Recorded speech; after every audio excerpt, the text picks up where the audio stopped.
Amelia took the boat. It was a sleek 50-foot vessel named the Victor, and to her, it was the ultimate symbol of winning the war of their marriage. She stood on the polished deck in a photo she'd made sure to post online, one hand on the gleaming helm, the other holding a champagne flute high. The caption read, "On to bigger and better things, #unmoored, #victory." She thought it was clever. She thought it was final. She believed she had stripped Ethan of everything that mattered, leaving him with the dust and echoes of their shared life. The half-empty house that would soon be sold, and a single, worthless storage unit on the industrial side of town. Unit B-17. She had laughed when her lawyer mentioned it during the asset division. "Oh, let him keep his junk," she'd said with a dismissive wave of her hand. "It's probably full of his failed architectural models and dusty books. It's a monument to his mediocrity. It's perfect for him." What Amelia didn't know was that the key to Unit B-17, a simple, cold piece of brass that Ethan now rolled between his thumb and forefinger, was the key to his entire future.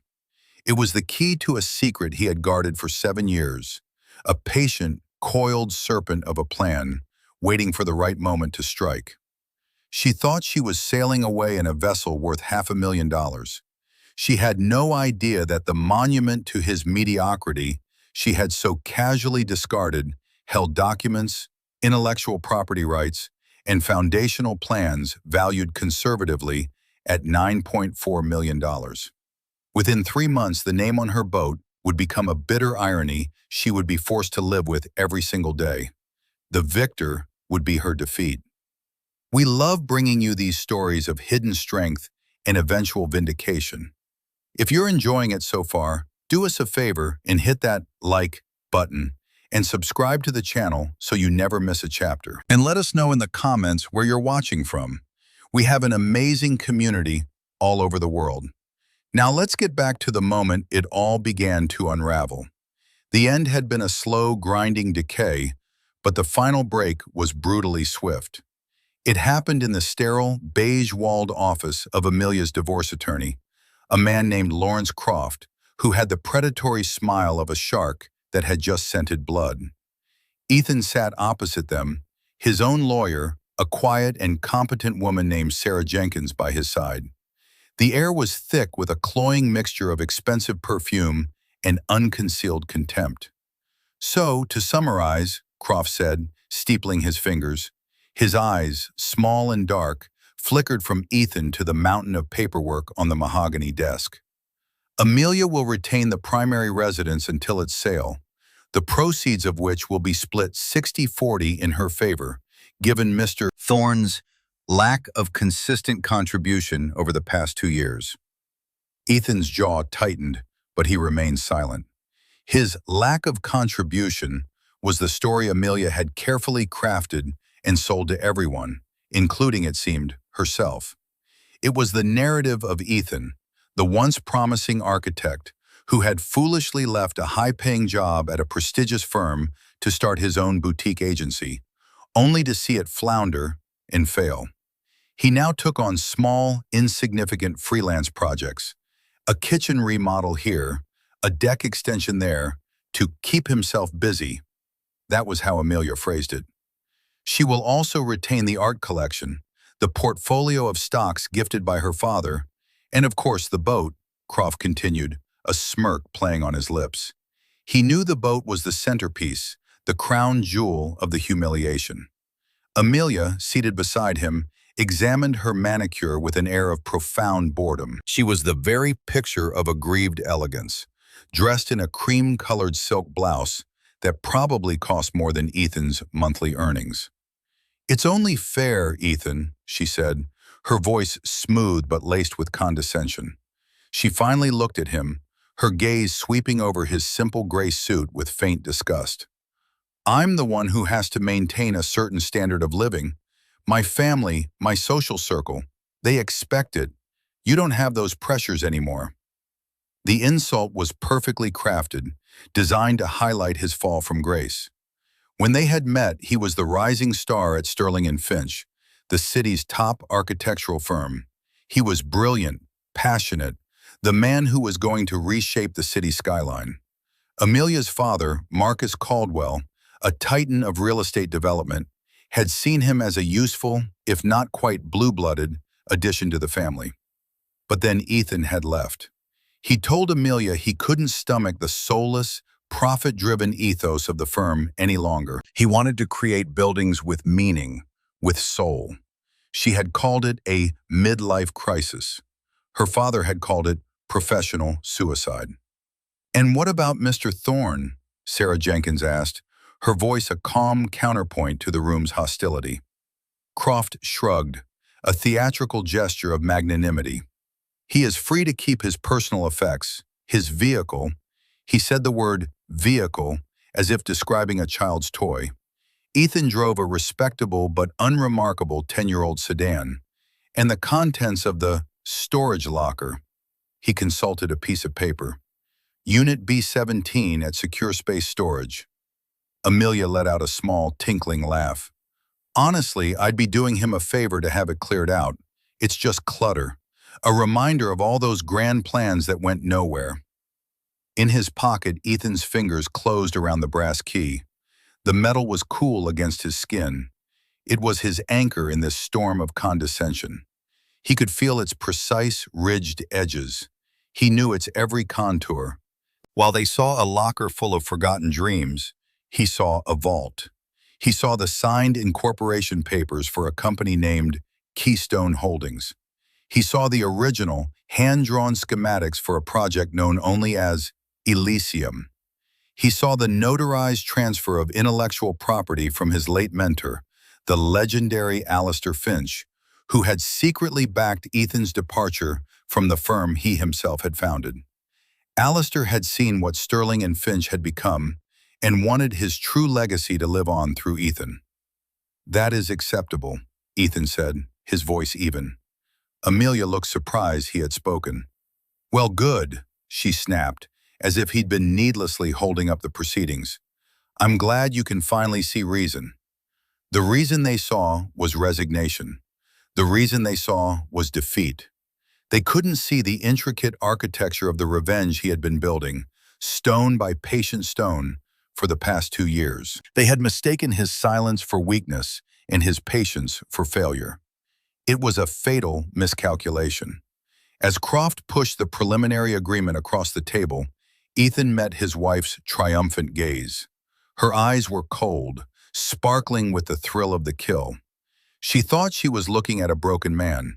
He was looking at a woman who had just handed him a loaded gun and pointed it at her own perfect life. He felt a pang, not of anger, but of something closer to pity. She had no idea what was coming.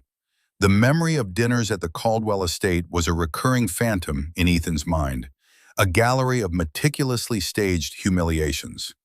The most recent one, just 6 months before the lawyers, had been the worst. It was Marcus Caldwell's 70th birthday, a lavish affair held in the cavernous dining room of their stone and glass mansion overlooking the city. The table was a sea of glittering crystal, polished silver, and smug, wealthy faces. Ethan, seated at the far end of the table, a placement that was both a tradition and a statement, felt like a ghost at the feast. Amelia's brother Julian, a man who wore his inherited wealth like a poorly fitted suit, had just closed a significant land deal. He was holding court, regaling the table with tales of his own supposed brilliance. "It's all about leverage," he announced, swirling a brandy that cost more per glass than Ethan's weekly grocery bill. "You have to see the angles, anticipate the market. It's not a game for the timid." He glanced down the table at Ethan, a sly, knowing look on his face. The implication was clear. Marcus Caldwell, a man whose face seemed permanently set in a mask of stern disapproval, nodded in agreement. "Exactly. The world belongs to those who build, who create value, not those who doodle." He had said it with a thin smile, but the word doodle landed on the table with the force of a thrown stone. The other guests, a collection of bankers, developers, and socialites, offered a few sycophantic chuckles. Amelia, seated next to her father, said nothing. She simply took a slow, deliberate sip of her wine, her eyes fixed on her plate. Her silence was the most painful cut of all. It was an act of passive betrayal, an alignment with her tribe against him. She was a Caldwell first, his wife a distant second. Ethan felt the familiar heat rise in his chest, a dull, burning anger. But he had learned long ago that reacting was a losing game in this family. They fed on emotional responses. So he did what he always did. He reached into his pocket, and his fingers found the familiar, comforting shape of the key to Unit B-17. He pressed his thumb against the stamped number, a small, secret act of defiance. He looked at Marcus Caldwell, a man who preached about creating value. Marcus's entire empire was built on acquiring and developing land, on building the very structures that architects like Ethan dreamed into existence. But Marcus saw architecture as a commodity, architects as mere draftsmen to execute his vision. He had never once shown genuine interest in Ethan's work, not even in the early days when Ethan was winning awards at Sterling and Finch. He'd only been interested in the prestige, the acqui-hire of a son-in-law who could make the family look good. "And what are you working on these days, Ethan?" Julian asked, his voice dripping with false interest. "Another garden shed for some suburbanite?" The table fell silent. It was a direct attack, a public execution. Everyone turned to look at him. This was the moment they'd been waiting for, the part of the evening's entertainment where the family jester was made to perform his sadness. Ethan held his gaze. He thought of the contents of the storage unit. He thought of Project Elysium, the sprawling, multi-billion-dollar urban renewal project that was, at that very moment, navigating the final, confidential stages of city council approval. It was a project so ambitious it would redefine the entire downtown core. It was a masterpiece of sustainable design, a fusion of green space and cutting-edge technology that Alistair Finch had called his symphony in steel and light. A symphony he had entrusted to Ethan to conduct. The city's biggest developers, including Marcus Caldwell's own company, were salivating, preparing massive bids for construction contracts they believed were still up for grabs, with an anonymous European conglomerate they knew only as Keystone Holdings. "Just a few small things," Ethan replied, his voice calm and measured. He gave a slight, self-deprecating smile. It was the performance they expected. "Keeping my head down, trying to find the right project," Marcus grunted. "The right project doesn't just fall into your lap, son. You have to take it. You had your chance at Sterling and Finch. You were on the path. You walked away from it." He shook his head, a gesture of profound disappointment. "I'll never understand it. To trade a seat at the king's table for a bowl of porridge in the dirt." A bowl of porridge in the dirt. The phrase hung in the air, exquisitely cruel. Ethan looked at Amelia, hoping for a flicker of defense, a hint of solidarity. He saw nothing. She was adjusting the strap of her dress, her expression placid. In that moment, he knew his marriage was not just dying, it was already dead and buried. He was merely a ghost haunting its halls. He took a sip of water, the cool liquid doing nothing to quench the fire in his gut. He pictured the main file in the third steel cabinet from the left in Unit B-17. It was a thick, leather-bound portfolio containing the master plan for Elysium. On the first page was a dedication, written in Alistair Finch's elegant, looping script. "To Ethan Thorne, the only architect with the soul to see this built. This is your legacy now. Make them see." "Perhaps you're right, Marcus," Ethan said softly, placing his napkin on the table. The quiet dignity in his voice seemed to momentarily unnerve them. It wasn't the response of a beaten man. But sometimes the most valuable things are the ones that are overlooked. He looked directly at Amelia. A flicker of something, annoyance, confusion, crossed her face before her mask of indifference slipped back into place. She thought he was talking about his artistic integrity, some vague, pathetic principle he clung to. She couldn't comprehend that he was talking about a nine-figure development deal. She, her father, her brother, they were all so blinded by the glare of their own perceived success that they couldn't see the colossal structure of his taking shape right beside them, hidden in plain sight. They heard the word overlooked and thought of his career. He said the word overlooked and thought of Unit B-17. The dinner ended, as it always did, with Ethan leaving early, a polite and solitary retreat. As he walked to his modest car, parked by the staff entrance while the Caldwell's fleet of luxury vehicles filled the main drive, he pulled the key from his pocket. He held it up in the moonlight. It wasn't just a key, it was a promise. It was a countdown, and he could hear it ticking. The first official mediation session was a masterclass in psychological warfare. It was held in a larger conference room at Croft's firm, a space designed to intimidate. One wall was a floor-to-ceiling window with a panoramic view of the financial district, a constant reminder of the world of power and money Ethan had supposedly been cast out of. Amelia and her father Marcus were there with their lawyer. The addition of Marcus was a calculated power play, a clear signal that this was not a negotiation between equals. This was a corporate takeover of a life. "Let's be frank, Ethan," Marcus began, dispensing with any pretense of civility. He hadn't greeted Ethan upon entering the room. He simply sat down and took command. "Amelia has been more than generous. She's not asking for everything. She's merely asking for what is rightfully hers, what our family has provided." Sarah Jenkins, Ethan's lawyer, calmly interjected.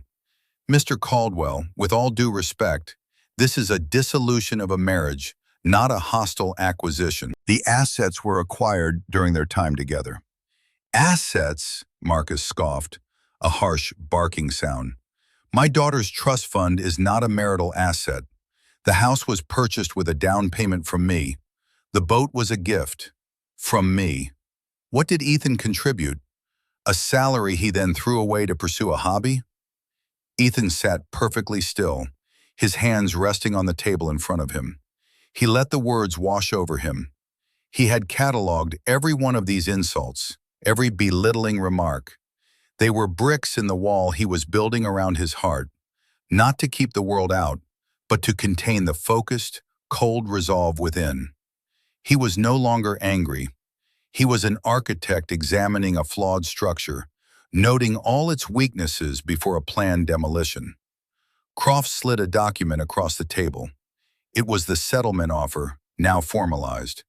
It was even more lopsided than their initial discussion. It allocated him a mere 20% of the proceeds from the house sale and completely waived any claim to other significant assets. It was an offer designed to be insulting. "This is a generous offer, Ethan," Amelia said, her voice betraying a hint of impatience. She wanted this over with. She wanted to be free to post more pictures on her boat, to fully inhabit her role as the triumphant divorcee. "It allows you a clean break. You can start over without any entanglements." Ethan looked at the papers without touching them. He could see his signature line at the bottom, a small space waiting to swallow his dignity. "And the storage unit?" he asked, his voice quiet. A wave of irritation crossed Amelia's face. "For God's sake, Ethan, are you really going to fixate on that? Yes, you can have the damn storage unit. You can live in it for all I care." Marcus leaned forward, his eyes narrowed. "What's in this unit that has you so concerned? More failed projects?" Ethan met the older man's gaze. "Just personal effects," he said smoothly. "Things of sentimental value." It was the truth in a way. The plans, the documents, they were deeply sentimental. They represented his friendship with Alistair, his mentor's faith in him, and the dream he had sacrificed his mainstream career to protect. The $9.4 million was just a fortunate byproduct of that sentiment. "Then sign the papers," Marcus commanded, tapping an impatient finger on the table. "Stop wasting our time with this nonsense." Sarah cleared her throat. "We will need time to review this offer," she said firmly. "We will respond within the week." Croft smiled his shark smile. Take all the time you need. The offer stands. For now. The meeting concluded. As they stood to leave, Marcus paused beside Ethan. He leaned in close, his voice a low growl. You had a golden opportunity with my daughter, with this family. You threw it away. Don't make the mistake of thinking you can drag this out. You have nothing, no leverage. Sign the papers and disappear. It's the most dignified thing you can do at this point. Ethan didn't flinch. He simply looked back at the powerful man who thought he held all the cards. Thank you for the advice, Marcus, he said politely. That evening, Ethan didn't go home. He drove across town to the industrial park where secure space storage was located. It was a sprawling complex of identical gray buildings with bright orange doors, laid out in a grid under the harsh glare of sodium lamps. He parked his car, walked to Building B, and stopped in front of Unit 17. He slid the brass key into the lock. The click of the tumblers was a satisfying, solid sound. He rolled up the corrugated steel door. The air inside was cool and smelled faintly of paper and dust. It wasn't filled with junk, as Amelia imagined. It was meticulously organized. On one side stood rows of gray metal filing cabinets, their drawers neatly labeled with a coded system only he understood. On the other were several large, sealed architect's tubes, and a long drafting table covered by a canvas drop cloth. It was not a monument to mediocrity. It was a command center in hibernation. He didn't turn on the single bare bulb that hung from the ceiling. He didn't need to. He wasn't there to look at anything. He just stood in the doorway, the cool night air at his back, and breathed. This was his sanctuary. This was his fortress. While Marcus Caldwell sat in his mansion built on leverage and intimidation, Ethan stood in a 10 by 20-foot box that held more real power than the entire Caldwell real estate empire could comprehend. He pulled out his phone and saw a new email. The subject line was simply, "Green light." It was from the executor of Alistair Finch's estate, a man named Peterson, who was also a director of the shell company, Keystone Holdings. The body of the email was short and to the point. Final municipal approvals granted. Public announcement scheduled for 30 days from now. The Elysium project is a go. Congratulations, Ethan. Alistair would be proud. Ethan closed his eyes. The countdown had just accelerated. 30 days. He slid the door down, the heavy rumble echoing in the quiet night.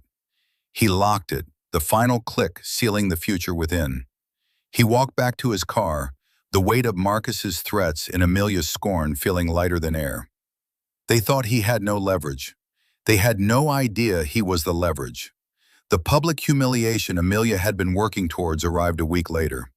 She knew Ethan frequented a quiet, old-world bistro named Genevieve's on Tuesday evenings. It was a place he'd introduced her to, a place he loved for its calm atmosphere and simple, perfect food. It was, in her new worldview, a symbol of his small, unaspirational life. And so, she chose it as her stage. Ethan was seated at his usual small table in the corner, reading a book and nursing a glass of red wine. The soft lighting and quiet murmur of conversation were a balm after a long day of refining the final implementation schedules for Elysium. He was so absorbed, he didn't notice them until they were standing right beside his table. It was Amelia, looking radiant in a shimmering black dress, and on her arm was a man Ethan recognized from the city's society pages. Sterling Vance, a private equity magnate known for his ruthless takeovers and flashy lifestyle. He was everything Ethan wasn't, loud, ostentatious, and reeking of cologne that announced his arrival from 10 feet away. "Ethan, fancy seeing you here," Amelia said, her voice loud enough to turn heads. She was performing for the room. "I didn't think this was still your kind of place." Ethan slowly closed his book, his finger marking his page. He looked up at her, his expression unreadable. "Amelia, Sterling."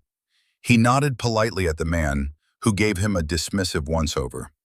Sterling was just saying how he finds these little hole-in-the-wall places so quaint, Amelia continued, smiling sweetly. The insult was layered, demeaning both Ethan and the establishment he cherished. We were on our way to the gala at the museum, but wanted to say hello. Thorne, right? The architect? Sterling Vance grunted, not offering a hand. Used to be at Sterling and Finch. Heard you went solo. How's that working out for you? Still designing carports and patios? The attack was so blatant, so lacking in subtlety, that Ethan almost smiled. This was the world Amelia chose to inhabit, a world where worth was measured in snide remarks and public put-downs. I keep myself busy, Ethan said, his voice level. He refused to take the bait. I'm sure you do, Amelia said, patting his shoulder in a gesture of mock sympathy. Listen, Ethan, my lawyer tells me you haven't signed the agreement yet. We really need to get that sorted. I have plans, you know. She gestured to Sterling as if he were a prize she had won. Big plans. The surrounding tables had gone quiet. Everyone was watching the small, cruel drama unfold. The waiter hovered nervously nearby, unsure what to do. Ethan looked past Amelia, past Sterling's smug face, and saw his own reflection in the dark window. He looked tired, but his eyes were clear. He was not the man they saw. He was a shadow, waiting for the sun to rise behind him. My lawyer is reviewing it, Amelia. It will be handled in due course. Due course isn't good enough, she snapped, her mask of sweet concern slipping to reveal the raw impatience beneath. I want to move on with my life. You are holding me back. Just sign the damn papers. It's not like you have any other options. She had said it, the core of her belief system, that he was trapped, powerless, optionless, that his only remaining function was to get out of her way as quickly and quietly as possible. Ethan took a slow breath. He could have ended it right there. He could have dropped the name Elysium into the quiet restaurant and watched the explosion. But it wasn't time. The demolition had to be precise. It had to be complete. A public squabble in a restaurant was messy. He wanted something clean, something clinical. He wanted to dismantle their world in the same sterile, professional environment where they had tried to dismantle his. I won't hold you up any longer, Ethan said, picking up his wine glass. He looked directly into her eyes. You should get to your gala. His calmness infuriated her more than any argument could have. It was a denial of her power. She tossed her head, her diamond earrings catching the light. Fine, have it your way. Wallow in your principles, but don't come crying to me when you're left with nothing.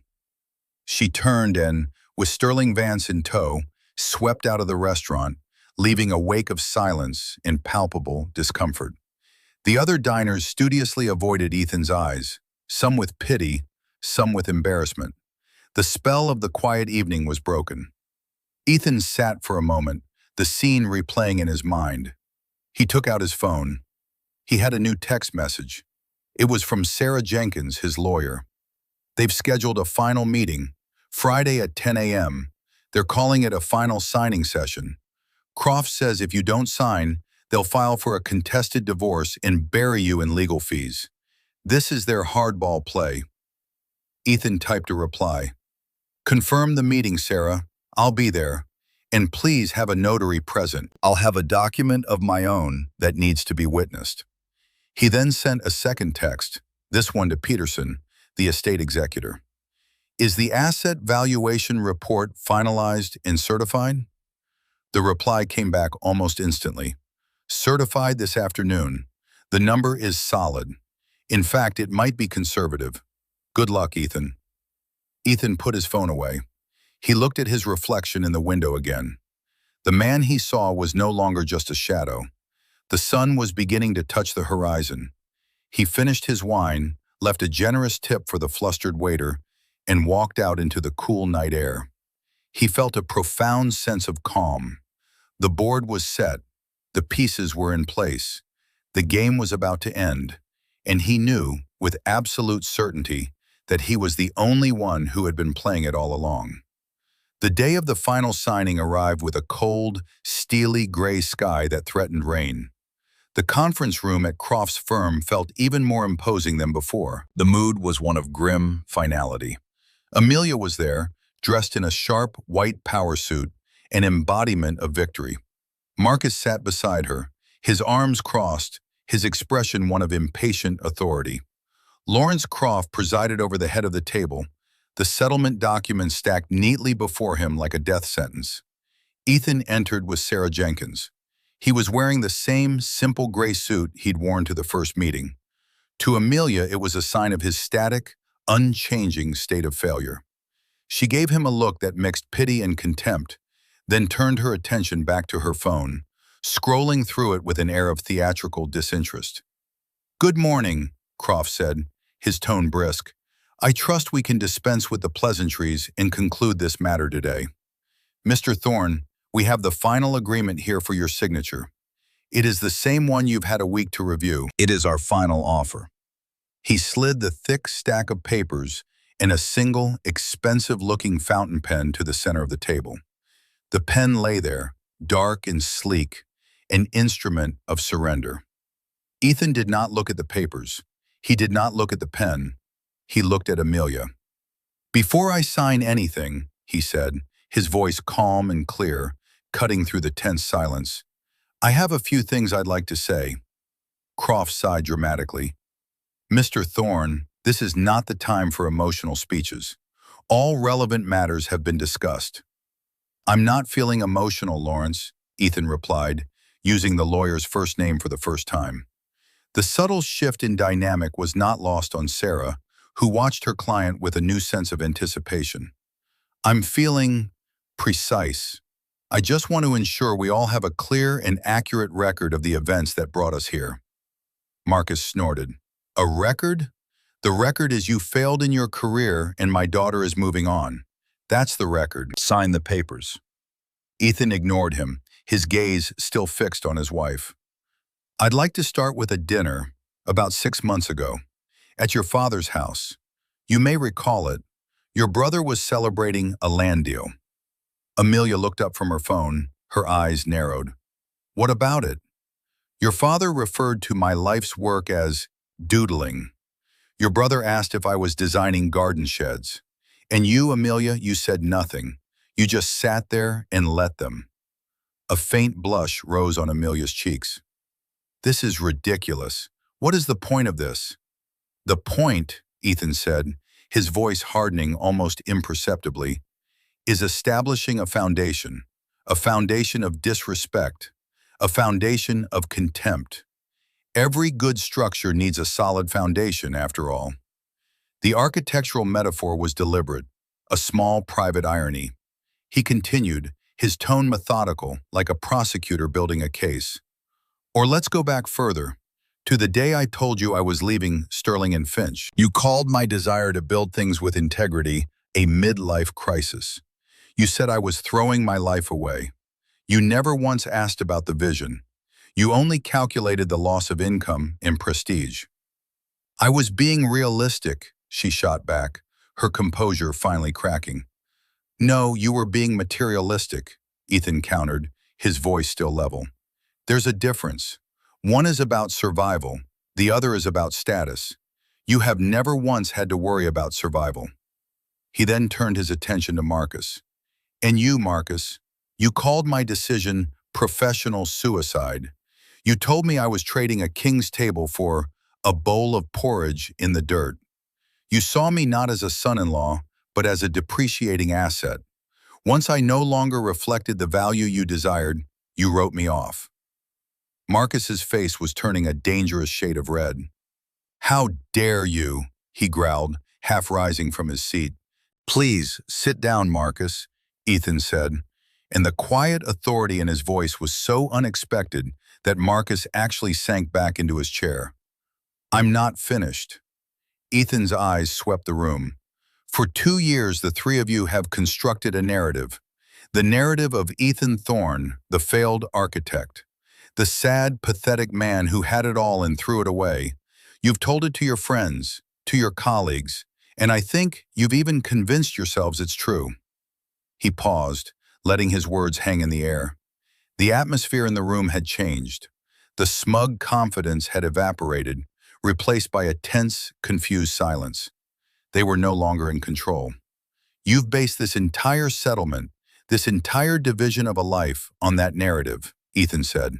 You've decided what I am worth based on your story. Amelia gets the boat, the house, the money, and I get the car, a few personal effects, and the monument to my mediocrity, the worthless storage unit.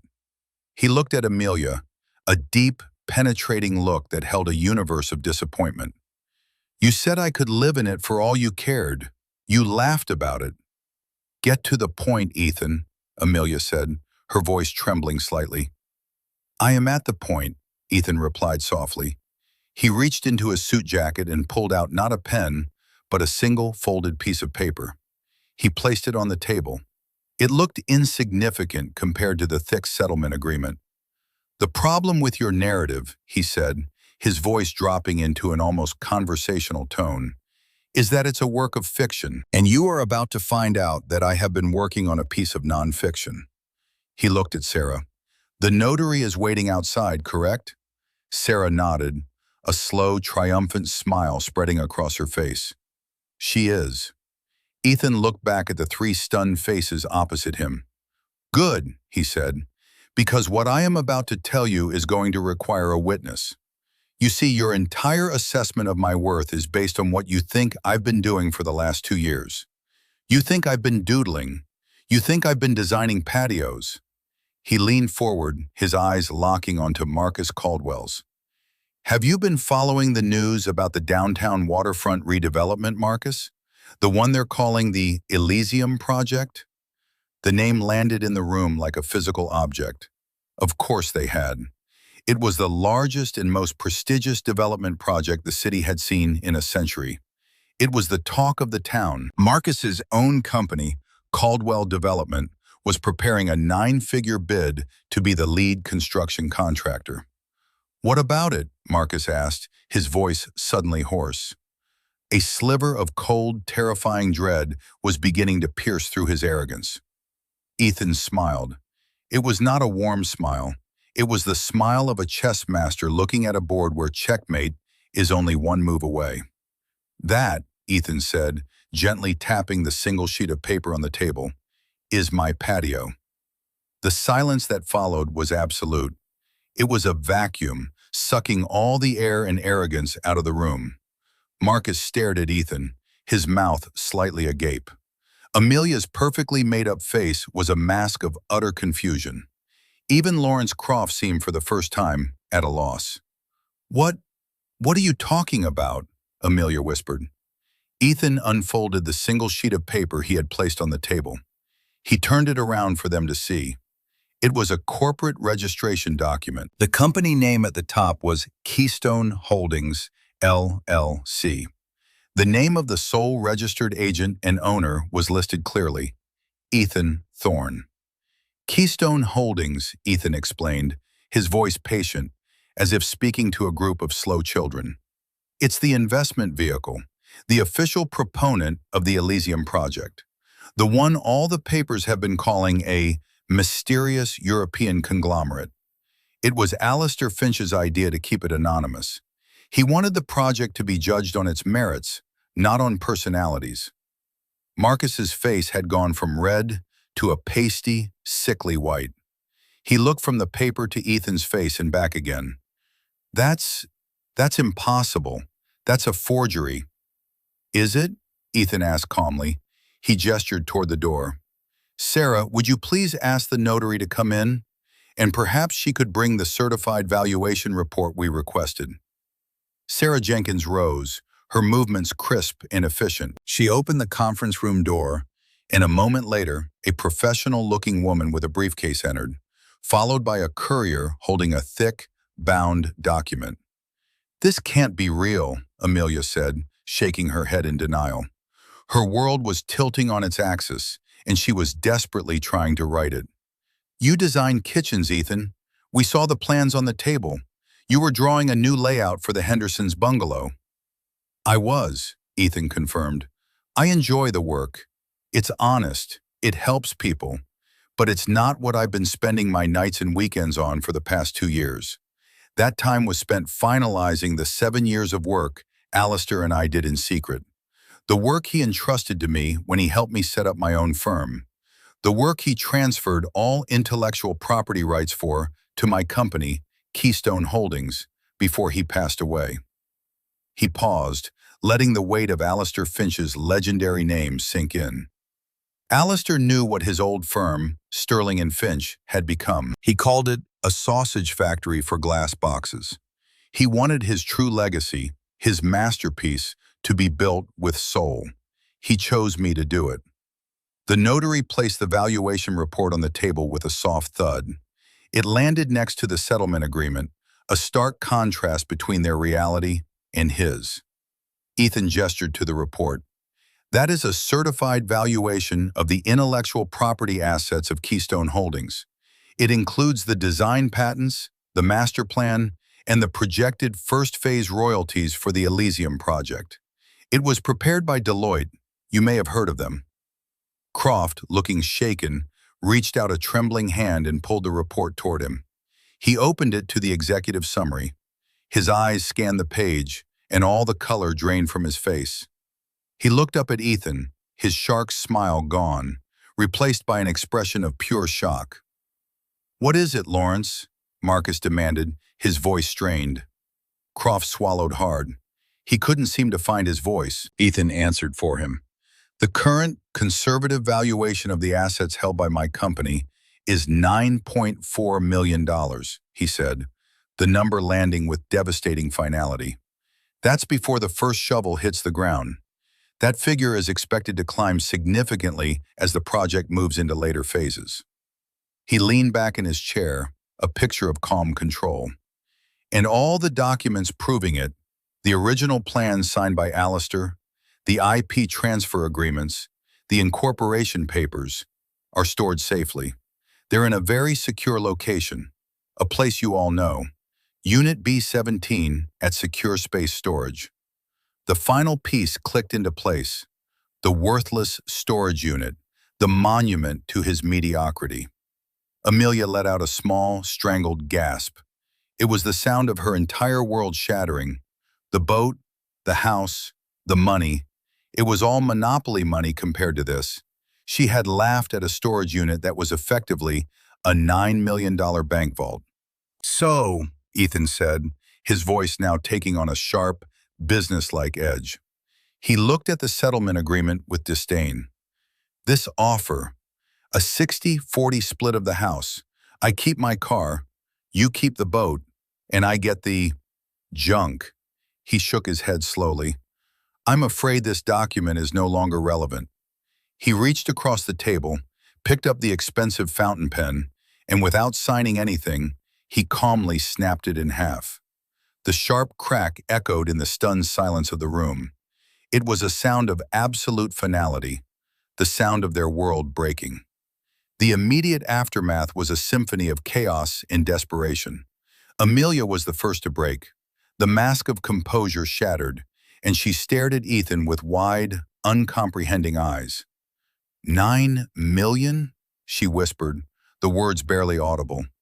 It was a number her mind couldn't seem to process in connection with the man she had dismissed so thoroughly. "Ethan, I don't understand." "No," Ethan said, his voice devoid of sympathy. "You don't. You never did. You looked at me and you saw a failure because I wasn't chasing the same things you were. You saw my quietness as weakness and my principles as poverty. You never once thought to look deeper." Marcus Caldwell, however, was already past shock and into damage control. His developer's mind was racing, calculating the angles, the leverage, the sheer scale of the disaster that had just unfolded. His company had millions tied up in preparing a bid for Elysium. He had been boasting to his investors for months that he had the inside track. "This is a trick," he blustered, his voice regaining some of its familiar force. But it was hollow now, brittle. Some kind of elaborate fraud. You can't just invent a project of this magnitude. "I didn't invent it," Ethan countered coolly. I designed it with the most respected architect of the last 50 years. The city council, the mayor's office, the planning commission. They've all seen the plans. They've met with representatives from Keystone. The public announcement is in less than a month. You're welcome to call the mayor's office and check. I'm sure they'd be interested to hear from the father-in-law of the project's lead architect. The term father-in-law was a deliberate twist of the knife. It highlighted the relationship Marcus had squandered, the connection he had treated with such contempt, which was now the single most valuable asset in the city's real estate market. Marcus sank back in his chair, the fight draining out of him. He understood. It was real, and he understood the implications. As the lead architect and owner of the intellectual property, Ethan held ultimate sway. He could influence the selection of builders, engineers, and contractors. Caldwell Development wasn't just not on the inside track. They were about to be blacklisted from the most lucrative project of the decade. Amelia, seeing her father's collapse, turned her focus back to Ethan. The confusion in her eyes was morphing into a desperate, pleading panic. "Ethan, please," she began, her voice taking on a soft, wheedling tone he hadn't heard in years. "We can talk about this. There must have been a misunderstanding." "A misunderstanding?" Ethan asked, raising an eyebrow. "Was it a misunderstanding when you laughed about my storage unit? Was it a misunderstanding when you stood by and let your family mock me? Was it a misunderstanding when you tried to strip me of everything in this very room based on the lie that I was worthless?" "I didn't mean it like that," she insisted, tears now welling in her eyes. They were tears of terror, not remorse. "I was hurt. I was angry. I didn't know." "That's the entire point, Amelia. You didn't know. You didn't care to know.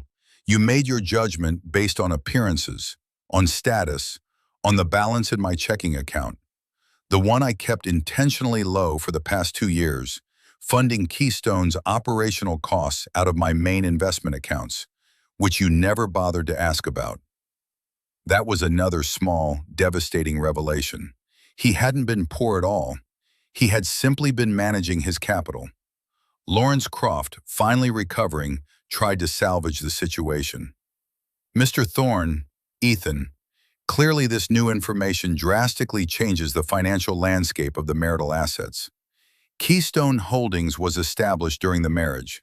As such, Mrs. Thorne, Amelia, would be entitled to 50%. Ethan looked at the lawyer with something approaching pity. "Wrong again, Lawrence. Keystone Holdings was funded using a private inheritance left to me by my grandmother, which I can prove was kept in a separate, non-marital account. More importantly, the intellectual property that forms the core of its value was transferred to me personally by Alistair Finch as a professional gift, before being assigned to the corporation. My legal team, which is significantly more capable than you, has already prepared a comprehensive brief on the matter. Keystone Holdings and its $9.4 million valuation is a non-marital asset. It is entirely and exclusively mine." He stood up. "Sarah, I believe we are done here." He turned to leave. "Wait!" Amelia cried out, standing up so quickly her chair scraped loudly against the floor. "Ethan, don't just walk away. What does this mean for us? For the settlement?" Ethan paused at the door and looked back at the three of them. They looked small, pathetic, their power and arrogance stripped away, leaving them exposed and weak. "It means the offer you made is rejected," he said, his voice cold and final. "It means the narrative you built has crumbled. It means that for the first time, we are going to negotiate a divorce settlement based on reality. My lawyer will be in touch with a new proposal, and I assure you, it will be precise." He walked out of the room without another glance. Sarah Jenkins followed, but not before giving Lawrence Croft a thin, predatory smile of her own. The shark had just been swallowed by a whale. In the elevator, Sarah was beaming. "That was the most satisfying moment of my entire legal career," she said. Ethan stared at his reflection in the polished steel doors. He didn't feel the elation he had expected. He didn't feel a thrill of victory. He just felt a quiet, profound sense of release. The weight he had been carrying for years, the weight of their scorn, the weight of his secret, was finally gone. The demolition was complete. Now, it was time to build. The weeks that followed were a blur of seismic shifts. As Ethan had predicted, the official announcement of the Elysium project landed like a meteor. The city was electrified, and at the center of it all was the name that had been a footnote in society pages for years: Ethan Thorne. He was no longer Amelia's failed husband. He was the visionary architect, the heir to Alistair Finch's legacy, the man who held the future of the city's skyline in his hands. The fallout for the Caldwells was swift and brutal. Marcus's desperate attempts to get a meeting with Ethan were met with a polite but impenetrable wall of assistants and lawyers. His investors, who he had promised an inside track on Elysium, began to ask pointed questions. When it became clear that Caldwell Development was not only not a contender, but was actively being excluded from the bidding process for even minor subcontracts, his company's stock began to slide. Then it plummeted. The empire built on reputation and leverage was crumbling because its reputation was ruined, and all the leverage now belonged to the man he had called a failure. Amelia's world imploded in a more personal and perhaps more painful way. Her social circle, a constellation of fair-weather friends who orbited the twin suns of wealth and status, quickly shifted their allegiance. Invitations to galas and exclusive parties dried up. The fawning calls were replaced by awkward, pitying silence. She was no longer the triumphant divorcee. She was the woman who had foolishly discarded a winning lottery ticket. She was a cautionary tale whispered over cocktails at the country club. Her desperation manifested in a barrage of texts and voicemails to Ethan. At first they were angry and accusatory. "How could you do this to me? To my family? You've ruined us." Then they became pleading. "Ethan, please, we need to talk. I miss you. I made a terrible mistake. I see that now. I was just lost, pressured by my father. I love you. I've always loved you."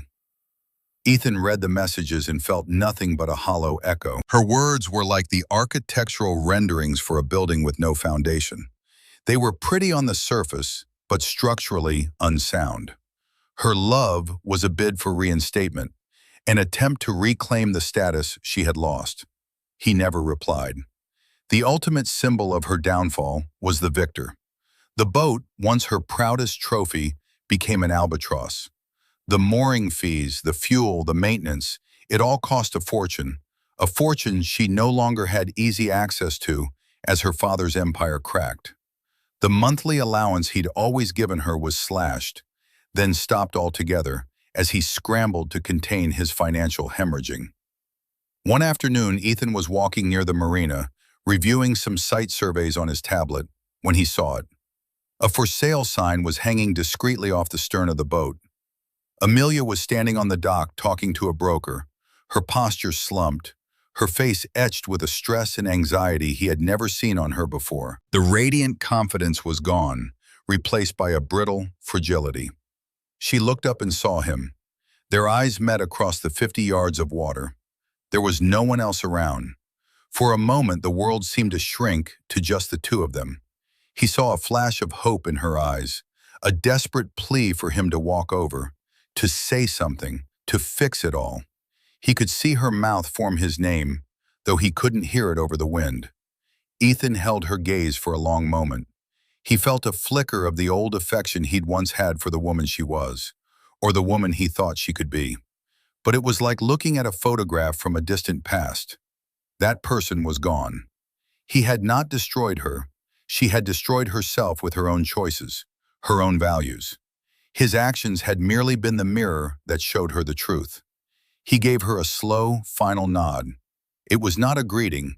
It was not a condemnation. It was a goodbye.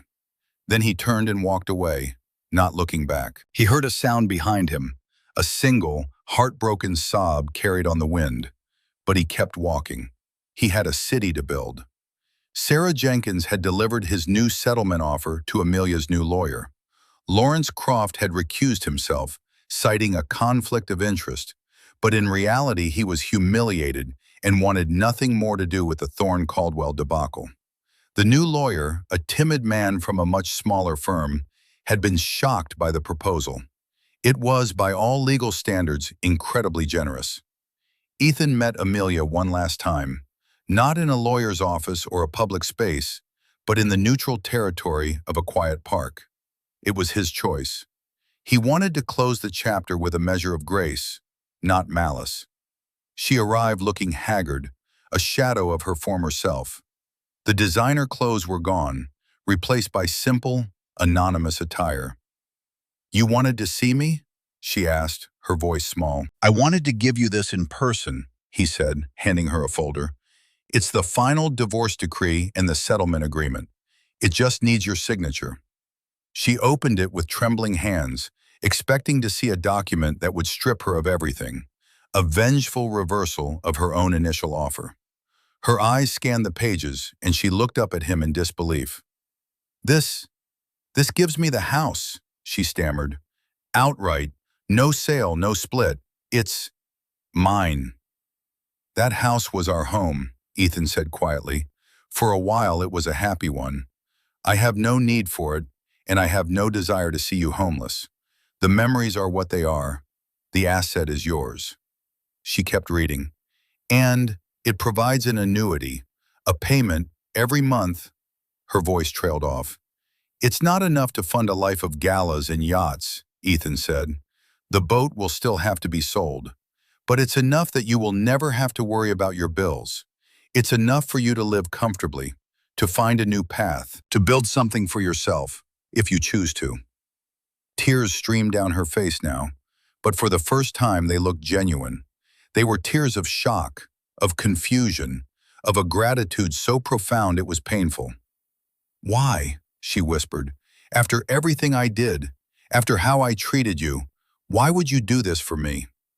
Ethan looked out at the park, at the trees beginning to show their autumn colors. He thought for a long moment before answering. "Because revenge was never the point, Amelia," he said, finally turning back to her. "This was never about punishing you. It was about correcting a narrative. It was about demanding respect for my work, for my choices, for myself. The world you and your father built is a world of winners and losers. If you're not winning, you're losing. I don't want to live in that world." He took a breath. "My goal wasn't to leave you with nothing. My goal was to show you that what you thought was everything was actually hollow. Your mistake wasn't in leaving me. It was in how you did it and why. It was in your belief that my worth was something you could dictate or take away." He gestured to the paper she held. "This isn't a reward, it's a chance. A chance for you to discover what has value when no one is watching. That's a lesson I had to learn the hard way. And in a way, it's the most valuable thing I own." He saw a flicker of understanding in her tear-filled eyes. Maybe just a glimmer, but it was a start. "Sign the papers, Amelia," he said gently. "Be free, and for the first time maybe try to figure out what that really means." He didn't wait for her answer. He turned and walked away, leaving her on the park bench with her unexpected, unearned second chance. He didn't feel triumph. He didn't feel anger or even pity anymore. He felt light. The final stone of the old broken structure had been cleared away. Before him was nothing but open ground and a limitless sky. Months later, Ethan stood on a platform overlooking a vast construction site. The air hummed with the sound of machinery and the shouts of workers. Below him, the foundations of the Elysium project were being laid, a complex and beautiful geometry of steel and concrete. It was real. The dream he had protected in that dusty storage unit was rising from the earth. He was no longer the quiet, overlooked architect. He was a leader, a creator, a man whose name was synonymous with vision and integrity. He had fame, he had wealth beyond his needs, but he knew, with a certainty that settled deep in his bones, that those were not the source of his strength. His true wealth had been forged in the years of quiet work, in the face of scorn and dismissal. It was the patience he had learned, the dignity he had maintained, the unwavering belief in his own vision when no one else shared it. The $9.4 million was just a consequence of that true worth, not the source of it. It was the fruit, not the root. He thought of Amelia. He had heard she sold the house and moved to a smaller city up the coast, away from the ghosts of her old life. He hoped she was using her chance to build something real. He thought of Marcus Caldwell, whose company had been forced into a painful restructuring, a shadow of its former self. He had learned a brutal lesson about the difference between price and value. The real victory wasn't the money or the collapse of his antagonists. It was the freedom he now felt. The freedom to create, to build, to live a life aligned with his own principles, beholden to no one's judgment but his own. He had won, not by defeating them in their game, but by refusing to play it at all. He had built his own. The project manager approached him, holding out a hard hat. "Ready for the site walk, Mr. Thorne?" Ethan smiled, a genuine, easy smile. He took the hard hat and placed it on his head. "Absolutely," he said. "Let's go build the future." He walked down the ramp and onto the site, his footsteps sure and steady on the ground he had dreamed into being. He was home. What Ethan's story shows us is that true power doesn't always shout. Sometimes it waits patiently in a quiet room, in a locked box, in the heart of a person who refuses to let the world's judgment define their worth. It's a powerful reminder that integrity is its own form of wealth, and dignity is a fortress that no amount of scorn can breach. What do you think? Was Ethan's final act of generosity towards Amelia a sign of strength or a moment of weakness? We'd love to hear your thoughts in the comments below. And if this story resonated with you, please give it a like and subscribe for more tales of justice and vindication. Thank you for joining our community and for watching until the very end.